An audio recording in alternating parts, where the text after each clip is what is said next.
Hi good evening කොහොමද ඔයාලට ඊට කලින් ඔයාලා හැමෝටම මේ ලැබුවා වූ අලුත් අවුරුද්ද සුබ අලුත් අවුරුද්දක් වේවා කියලා මම ප්‍රාර්ථනා කරනවා.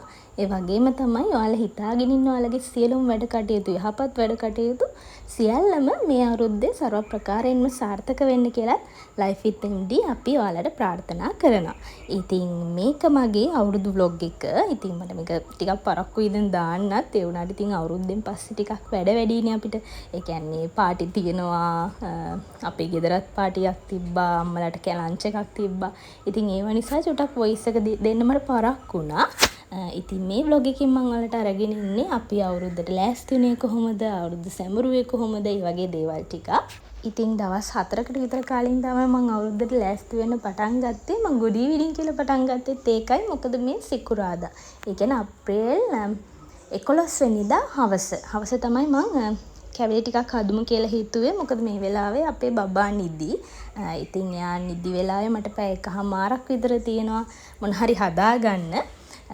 ඉතින් මං හිතුවා ඉක්මනටම හදන්න පුළුවන් මුං කැවුන්නේ. ඉතින් මුං කැවුන් ටිකක් මේ වෙලාවේ හදා ගන්න ඕනි කියලා. මොකද බබා ඇහැරිලා ඉන්න වෙලාවට මේ දේවල් මට කරන්න හරිම අමාරුයි. මුං ඇට කැවුම් හදන්න මම මේ පාර කලින් නම් හැම පාරම වගේ මුං ඇට ගෙනල්ලා කබලේ බැදලා මමමයි කුඩු කරගත්තේ. ඒ වුණාට මං හිතුවා මේ පාර ලේසි නිසා ගන්නත් තියෙනවා කඩවල වල හරියට මේ මෝල් වල මේ මුං ඇට පිටි එක. එයාලා අවුරුද්දටම හදනවා ඒක. ඉතින් ඒකෙන් 250ක් අරගෙන ඇවිල්ලා මම ඒකෙන් තමයි මේක හදන්න ගත්තේ. ඉතින් එහෙම කරාම හරිම ලේසි. අනිත් එක තමයි මම මුං කැවුම් හදන්න පාවිච්චි කරේ තෙත හාල් පිටි නෙමෙයි. කඩේ තියෙන ඉන්දියාප්ප හාල් පිටි පැකට් එක. ඉතින් මේ පාරත් කැවිලි ටික මං ගෙදරම හදන්න හිතුවා. මොකද ගෙදර හදනකොට ඒකේ අගේ වැඩිනේ ඒ නිසා. කලින් ගේන එක ලේසි තමයි. උනාට ගෙදර හැදුවාම ඒකට හරි අමුතු ලස්සනක් එකතු වෙනවා. ඒ කියන්නේ අපිට මහන්සි වුණත් ඒක මහන්සිය දැනෙන්නේ නැහැ. ඉතින් ඔයාලත් කොහොමද මේ පාර අවුරුදු සැමරුවේ කියලා ඔයාලට අවුරුදු හොඳයිද සතුටින් ගත වුණාද කියලා මට පොඩි කමෙන්ට් එකකුත් දාගෙන යන්න.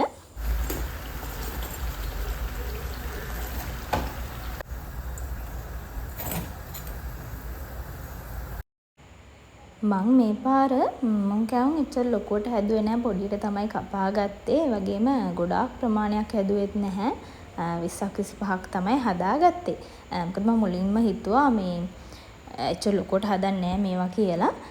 සහ මේ පාර මගේ මුං කැවුම් ටික මේ හරිම ලස්සනට ආවා. කොහොම හරි මුං කැවුම් බදින අන්තිම ටිකේදී වගේ අපේ බබා ඇහැරුණා. ඉතින් හොඳ වෙලාවට ඒත් එක්කම වගේ හස්බන්ඩ්ුත් ගෙදර ආවා. ඒ නිසා ලොකු දෙයක්. මොකද නැත්තම් බබා කෙලින්ම එන්නේ ලිප ගාවට. මට වැඩේ එහෙමම අතරමඟ නවත්තන්න වෙනවා. ඉතින් හස්බන්ඩ්ුත් ආව නිසා එයා ඊටු ටික බබා බලාගත්තා. ඉතින් ඒ වගේම තමයි අපි අලුත් ගෙදර පදිංචියට ආවත් හරි තාම අපිට කර්ටන්ස් ටික දාගන්න බැරි වුණා. අපි දෙන්නම කතා වුණා. ඉතින් අවුරුදු කිට්ටු වෙලාම අලුතෙන් කර්ටන්ස් මහලා දාමු කියලා. අද හස්බන්ඩ් ටිකක් කලින් ආවනේ ගෙදර. අවුරුදු නිසා යාළුවා චුට්ටක් කලින් ගෙදර එන්න පුළුවන් වුණා. ඒ නිසා එනකොට එයා අපි මහන්න දීලා තිබ්බ කර්ටන්ස් ටිකත් අරන් ආවා. දැන් මේ අපි දෙන්නම එකතු වෙලා ඒ ටික අපේ ගෙදරට දාන ගමන් තමයි ඉන්නේ. මේ හවස් වරුව අපි තුන්දෙනා මාරම සැහැල්ලුවෙන් හරිම නිදහසේ අපි තුන්දෙනාම එකතු වෙලා මේ වැඩ කරන ගමන් මේ විදිහටම ගෙවිලා ගියා. ඇත්තටම අවුරුදු ලං වෙනකොට ඒ කියන්නේ අපි කලින් හිතාගෙන හිටියට අපි මේ පාර අවුරුද්දට එහෙම ලොකුවට විශේෂ සූදානමක් වෙන්නේ නැහැ කියලා. අනේ මන්ද අවුරුදු ලං වෙනකොට අපි මොනවාම හරි දෙයක් කරනවා නේද? ඒ කියන්නේ ගෙදරට මොනවා හරි දෙයක් අලුතෙන් ගන්නවා අපි හැමෝම මේ වැඩත් එක්ක දන්නේම නැතුව කාර්යබහුල වෙනවා. මං හිතන්නේ මට නම් එහෙමයි. ඒ කියන්නේ මං කලින් හිතාගෙන හිටියට මේ අවුරුද්දේ නම් ලොකුවට කැවිලි හදන්නේ ඒ දේවල් කරන්නේ නැහැ කියලා. මම ඔට්ටෝම දන්නේම නැතුව අවුරුදු ලං වෙනකොට ඒ දේවල් කරනවා. ඉතින් මට නම් එහෙමයි. අනිත් අයට කොහොමද දන්නේ? මම නම් මේ විදියට ලෑස්ති වෙනවා අවුරුද්දට. ඊට පස්සේ ටිකක් රෑ වෙලා අපි ගියා කීල්ස් එකට. මොකද ගෙදරට ඕන කරන බඩු ටිකක් ගේන්න. මං හෙට කොකිස් හදනවා. ඉතින් ඒකට ඕන කරන හාල් පිටි පැකට් එකක් එහෙම ගන්න උවමනාව මට තිබුණා. කොච්චර ගෙදරට බඩු ඒ කියන්නේ ලිස්ට් කරලා මට මතක් වෙන ඒවා නෝට් එකක් දාගෙන තියාගෙන හිටියත් විශේෂයෙන්ම මේ අවුරුදු කාලේ ගෙදරට ගේන බඩු මොනවාම හරි මදි වෙලා සැරෙන් සැරේ කඩේ යන්න වෙනවා. ඉතින් මේ අදත් ඒ විදිය දවසක්. පොඩි දේවල් ටිකක් ගන්න තමයි ගියේ. මේ පහුවදා උදේ, ඒ කියන්නේ සෙනසුරාදා උදේ. ඉතින් අද ගොඩාක් වැඩ තියෙන දවසක්නේ. මං කරපු දේ තමයි උදෙන්ම හොඳට නාගත් එක. සාමාන්‍යයෙන් ගෙදර ගොඩක් වැඩ තියෙනවා නම් මං එදාට උදේට හොඳට නාගන්නවා. එතකොට මාරම ෆ්‍රෙෂ් ගතියක් දැනෙනවා. ගොඩාක් වැඩ කරගන්න පුළුවන් එතකොට මට. උදෙන්ම නාලා මං දැන් මේ උයා ගන්න තමයි ලෑස්ති වෙන්නේ. උදේටයි දවල්ටයි දෙකටම එකපාර උයා ගන්නවා. එතකොට මාරම ලේසි. මොකද එතකොට මට කැවිලි ටික හදන්න පුළුවන්. ගෙදර අනිත් වැඩ කරන්න පුළුවන්. ගෙදර අස් කරන්න තියෙනවා ගොඩක්. ඉතින් මේ දේවල් ටික කරන්න පුළුවන් උදෙන්ම උයා ගත්තාම. මං මාර මාස දෙයක් තමයි මං උයන වෙලාවට මෙන්න මේ විදිහට හස්බන්ඩ් මගේ ළඟටම වෙලා ඉන්න එක. එතකොට මට කිසිම කම්මැලිකමක් නැතුව කියව යත් එක්ක කතා කර කර උයන්න පුළුවන්. ඒ වගේම තමයි ඉතින් අපේ බබත් අපි දෙන්න ඉන්න තැනමයි ඉන්නේ. ඒ නිසා අපි කොහෙද එයා පස්සෙන් එනවා. ඉතින් එයාගේ කෝලම් බල මට කම්මැලිකමක් නැතුව උයන්න පුළුවන්. Why, puppy? Bring your slippers. Good boy. You know.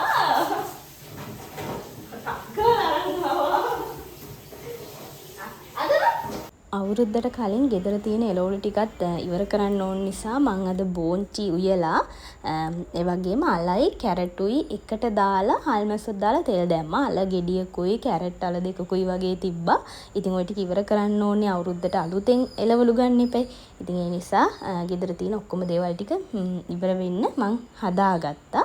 ඒ වගේම තමයි පරිප්පු. ඉතින් අපේ ගෙදර මොන දේ හදලා තිබ්බත් අනිවාර්යයෙන්ම පරිප්පුවක් හදන්නම ඕනේ. අපි හිතමුකෝ අලු ඉල තිබ්බා කියලා ඒත් අනිවාර්යයෙන්ම මම පරිප්පුවක් හදන්න ඕනේ. මොකද අපේ හස්බන්ඩ්ට අනිවාර්යයෙන්ම පරිප්පුවක් ඕනේ. ඉතින් ඒ නිසා අපේ ගෙදර නැතුවම බැරි පරිප්පුවක් මම හදාගත්තා. මට ඔයාලට පෙන්වන්න බැරි වුණානේ. මේ තියෙන්නේ මං හදපු ආස්මි. ෆස්ට් ටයිම් තමයි හැදුවේ. hina වෙන්න එපා ඉතින්. මට හරියටම හැඩේ හරියට ගන්න පුළුවන් උනේ මෙච්චරයි. ගොඩක් හැදුවා. බැට එක ගොඩක් හැදුවා. ඒ වුණාට හරියට ආවේ මෙච්චරයි. මං හිතන්නේ බැට එක හරියට මං හදාගත්තා. ඒ වුණාට මේ බදිනකොට පොඩ්ඩක් ඒක අප්සෙට් ගියා. පළවෙනි පාරනේ ඉතින් ඔහොම තමයි. ඉතින් මං අනිවාර්යයෙන්ම ඊළඟ පාරත් මේක try කරලා බලනවා කොහොම හරි ආස්මි හදාගන්න. දැන් ඔන්න ඊට පස්සේ උයලා හැම ඉවර වෙලා මං දැන් කොකිස් හදන්න පටන් ගන්නවා. කොකිස් වලටත් ඉතින් අර හදාගන්න ලේසි වුණාට ටිකක් බදින්න වෙලා යන නිසා මං හිතුවා උදෙන්ම කොකිස් හදන්න ඕනි කියලා. මම මේ පාර කොකිස් හැදුවෙත් කඩේ තියෙන ඉඳියප්ප පිටි වලින්, තෙතහල් පිටි වලින් නෙමෙයි.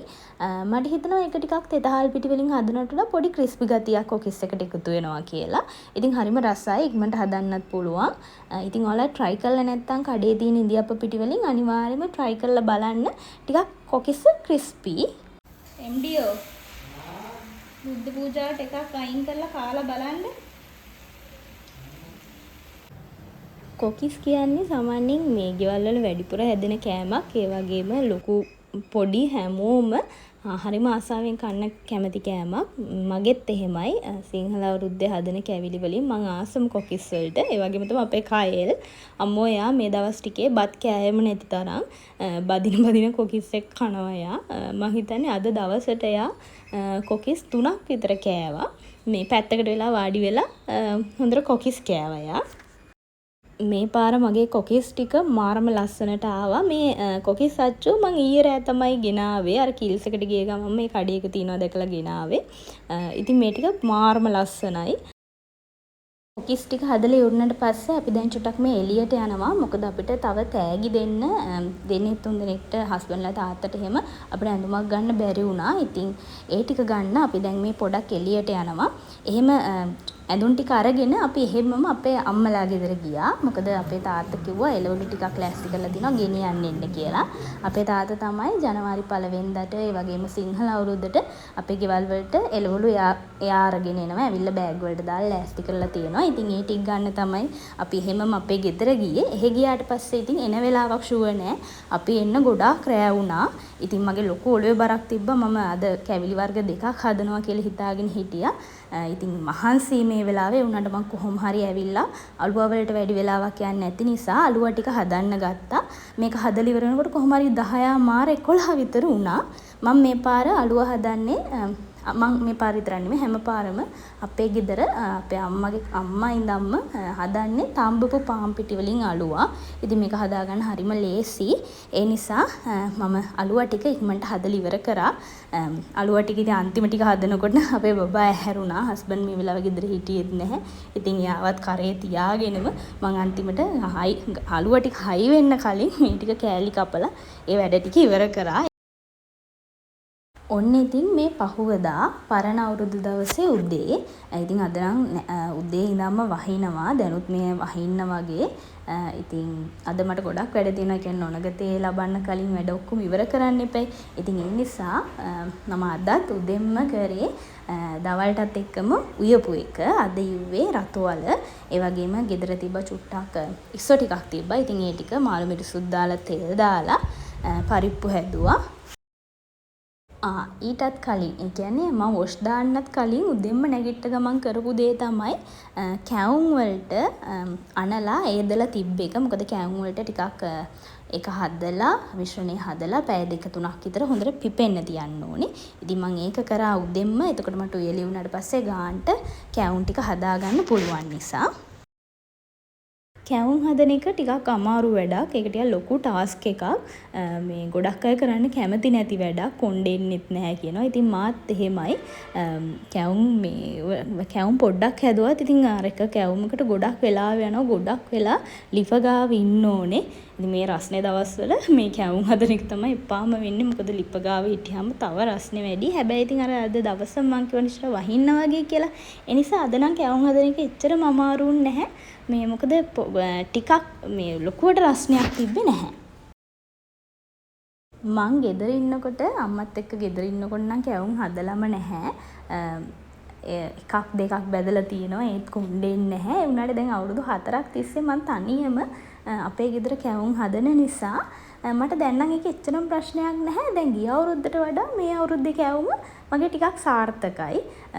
ඉතින් ওই විදිහට පුරුදු වෙද්දි ඒක හරියයි කියලා මං හිතනවා. හදපු කැවුම් වලින් සෑහෙන ප්‍රමාණයක් හරිම ලස්සනට ආවා. ඒ වගේම හොඳටම සොෆ්ට් එකට ආවා. ඉතින් කැවුම් හදලා ඉවර වෙලා මං හදන්න පටන් ගත්තා උදුවලලු. ඉතින් මේක මං හදනවා කියලා හිතාගෙන හිටියේ නෑ. ටයිම් තිබ්බොත් විතරයි හදනවා කියලා හිතාගෙන හිටියේ. ඉතින් කොහමද මට ටයිම් නැති වුණා. ඒ නිසා මම මේකත් හදන්න ගත්තා. මේකත් මේ මිශ්‍රණය හදලා පැය 3-4ක් හොඳට පිපෙන්න තියන්න ඕනේ. ඉතින් මම මේක හදලා ඊට පස්සේ කේක් එක හදන්න පටන් ගන්නවා. ඉතින් ඊට කලින් තමයි මේක පිපෙන්න තියන්නේ. ඊට පස්සේ ඔන්න කේක් එක හදන්න ගත්තා. ඉතින් කේක් හදන වැඩේ තමයි මේ අවුරුද්දේ අපිට මාරම ඉන්ට්‍රස්ට් වැඩේ උනේ. මොකද අපි 3 දෙනාම එකතු වෙලා හරිම සතුටින් තමයි කේක් එක හැදුවේ. ඇත්තටම මට මේ මගේ බීටරේ කැඩිලා. ඒ නිසා හස්බන්ඩ් තමයි කේක් එක බීට් කරලා දුන්නේ. ඒ වගේම මේ හස්බන්ඩ්ට ලොකු තෑන්ක් එකක් කරන්න ඕනේ මේ වෙලාවේදී. මොකද එයා සෑහෙන්න උදව් කරා මට. මේ අපේ බබාව බලාගන්න එක මැති මට මේ මම ගෙදර වැඩ ටික කරනකම්. මොකද නැත්තම් අපේ කයල් මගේ පස්සෙන් එනවා. එයා අපේ ලිප ගාවට උස්සයි දැන්. ඒ නිසා ඇවිල්ලා නිතරම මං ලිප ගාව ඉන්නවා නම් මේ එතන සෙල්ලම් කරන්න බලනවා. ඉතින් ඒ නිසා මේ දවස්වල මේ තෙල් වැඩත් එක්ක එයාව ලිප ගාව තියාගන්න බැරි නිසා මේ ඉතින් හස්බන්ඩ් එයාව කුස්සියට එන්න දෙන්නේ නැතුව ඉස්සරහම තියාගෙන හිටියා.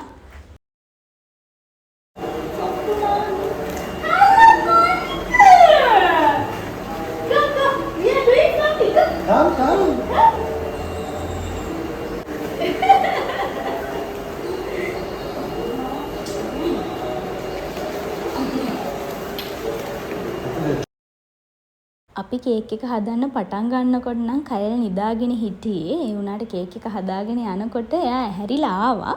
ඉතින් ඇහැරිලා ආව වෙලාව ඉඳන් හරි කරදරේ එයාට කේක් එක බීට් කරන්න ඉල්ලනවා. ඉතින් මං කරපු වැඩේ වෙනම පාන් පිටි වලට වතුර ටිකක් දාලා එයාටත් හැන්දක් එක දීලා තිබ්බා. පස්සේ එයා එකෙන් හොඳට සෙල්ලම් කර කර හිටියා. කේක් එක මේ පාරේ ටිකක් ලස්සන වෙන්න මං කලර්ස් දෙකක් දාලා තමයි කේක් එක හදාගත්තේ. ඊට පස්සේ වාටි කපලා මේ වාටි ටික තාත්තටයි පුතාටයි කන්න දුන්නා. කයල් නම් හරිම ආසාවෙන් කෑවා. මං කිව්වේ එයා මේ දවස්වල බත් කන්නේ නැහැ. හදන දේවල් අනම්මනම් තමයි කකා ඉන්නේ.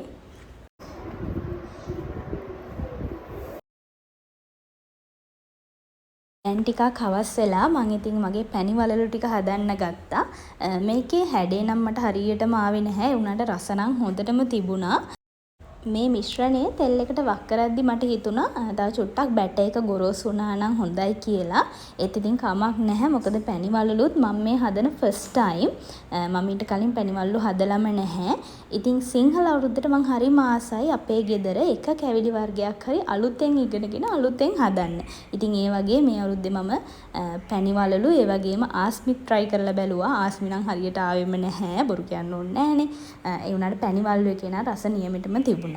මේ ටික හදලා ඉවර වෙද්දි මට හොඳටම ටයර්ඩ්. මේ වෙලාවේ හවස 6ට විතර ඇති වෙලාව. ඉතින් නොනගතේ ලබන්න තව ටික වෙලාවයි තියෙන්නේ. ඒ නිසා මං කරපු වැඩේ හොඳට නාලා හස්බන්ඩ්ට කියලා හොඳ තේ එකකුත් හදාගෙන පැත්තකට වෙලා හිටියා ආයෙත් අවුරුදු උදා වෙනකම්ම.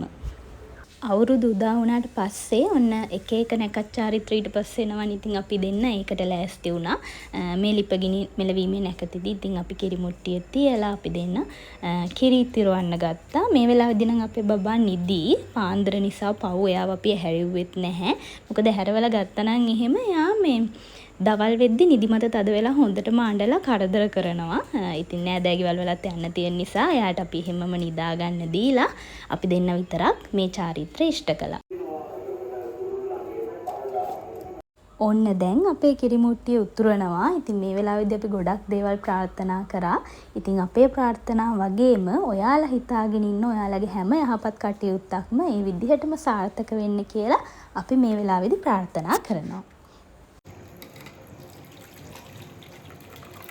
පස්සේ කිරි එක ඉතුරුවට පස්සේ මං ඉක්මනටම ඇවිල්ලා අපේ කිරිබත් එක හදා ගන්නවා. අපේ කිරි මුට්ටි උතුරන්න ටිකක් පරක්කු වුණා. මොකද මේ කිරි එක එළියෙන් තියන්න අමතක වෙලා ෆ්‍රිජ් එකේ තිබිලා. ඉතින් අර කූල් නිසා ටිකක් අපේ කිරි මුට්ටි උතුරන්න පරක්කු වුණා. ඉතින් මට පොඩි වෙලාවයි තිබි කිරිබත් එක හදාගන්න. ඉතින් මම ටක් ගාලා කිරිබත් එකත් ඉක්මනටම හදාගත්තා. කිරිබත් එක කෑලි වලට කපලා මං කිරිබත් එකට ලස්සන ඩිසයින් එකක් දැම්මා. ඉතින් මං හරිම ආසයි මේ විදිය ලස්සන මල් තියලා කිරිබත් එක ලස්සන කරන්න. ඔයාලා බලලත් ඇති මං ෂෝට්ස් එහෙම අප්ලෝඩ් කරලා තිනවා. මගේ හස්බන්ඩ්ගේ උපන්දිනේටත් මං කේක් එකක් නෙමෙයි හැදුවේ කිරිබත් කේක් එකක්. ඉතින් මං හරි ආසයි මේ විදියට කිරිබත් පීරිසිය ලස්සන කරන්න. ඉතින් මේකත් මං මේ විදියට ලස්සනට සරසගත්තා. ඊට පස්සේ අපි දැන් මේ අපේ කැවිලි මේසේ ලෑස්ති කරගන්නවා. අපි බුද්ධ පූජාවට කැවිලි හදද්දිම කලින්ම වෙන් කරගත්ත කැවිලි ටිකයි ඒ වගේම කිරිබතුයි ඔක්කොම ලෑස්ති කරලා බුද්ධ පූජාවත් වෙනම හරි ගස්සලා ලෑස්ති කරලා අපි දෙන්නම දැන් අපේ කෑම මේසේ ලෑස්ති කරගන්නවා නැකතට කලින්. පිඟන් ගේන්නෙන්නේ. කොහොම හරි ගනුදෙනු කිරීමේ නැකත ලං වෙලා. ඒ කියන්නේ ගනුදෙනු කිරීමේ නැකතට හරියට විනාඩි 5කට විතර කලින් අපේ බබත් ඇහැරුණා. ඉතින් ටක් ගාලා එයාවත් ලෑස්ති කරලා අරගෙන අපි දැන් මේ ගනුදෙනු කිරීමේ නැකතේදී බුද්ධ පූජාව තියලා හැම දෙයකටම කලින් අපේ ඉදිරි වැඩ කටයුතු සාර්ථක වෙන්න බුදුහාමුදුරුවන්ගෙන් ආශිර්වාද ලබා ගන්නවා. ඊට පස්සේ ඔන්න අපි හැමෝම බලාගෙන ඉන්න ආහාර අනුභව කිරීමේ නැකතේදී අපි කාලා තෑගි එහෙම අරගෙන අපේ නෑදෑ ගෙවල් වල යන්න පිටත් වුණා. නෑදෑ ගෙවල් කියන්නේ අපේ අම්මලා ගෙදරයි හස්බන්ඩ්ලා අම්මලා ගෙදරයි. ඉතින් මෙයාලා ගෙවල් වලට යන්න අපිට එහෙම ලොකු දුරවල් වල යන්න ඕනේ නැහැ. බයික් එකේ යද්දී විනාඩි 15 20 දුර වගේ ඉන්නේ. ඉතින් ඒ නිසා අපිට හරිම ලේසි. මේ අපේ හස්බන්ඩ්ලා අම්මලා ගෙදර තමයි අපි මුලින්ම ගියේ. එහෙයන්න බෑ. අදින්නේ. ඒ අදින්නේ.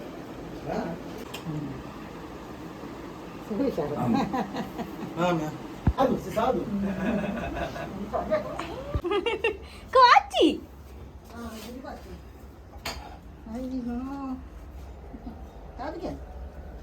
Sadu කියන්නේ නේ ආ. සියර. Say sadu. Ah, sadu. B නැහැ. B. 2. ඒක 2 වගේද පේන්නේ බබි?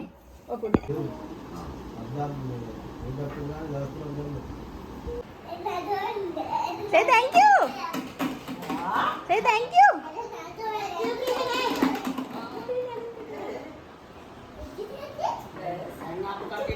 හස්බන්ඩ්ලා අම්මලා ගෙදර ටික වෙලාවක් ඉඳලා ඊට පස්සේ අපි ගියා අපේ අම්මලා ගෙදර. ඉතින් මෙහෙට ගියාම නම් ඉතින් එකම යුද්ධයයි. මෙහෙට අපේ මේ නැන්දලා මාමලාගේ ළමයිනුත් ඇවිල්ලා හිටියා. ඒක අපි ඉස්සරින්දම අපේ පුරුද්දක්. එයාලා එනවා අවුරුද්දට වඳින්න. ඊට පස්සේ අපි යනවා එහෙට. ඉතින් ඒ විදිහට තමයි වෙන්නේ. ඉතින් ඒක තාම තියෙනවා යාළුවා ලොකු වෙලත් ඒක හරිම සතුටක්. ඉතින් කොහොම හරි මෙහෙ ගියාම මේ අපිට මේ එන වෙලාවක් හොයන්නත් බෑ. ඒත් වගේම අයියගේ මල්ලිගේ රණ්ඩු බේරලා ඉවරෙකුත් නැහැ.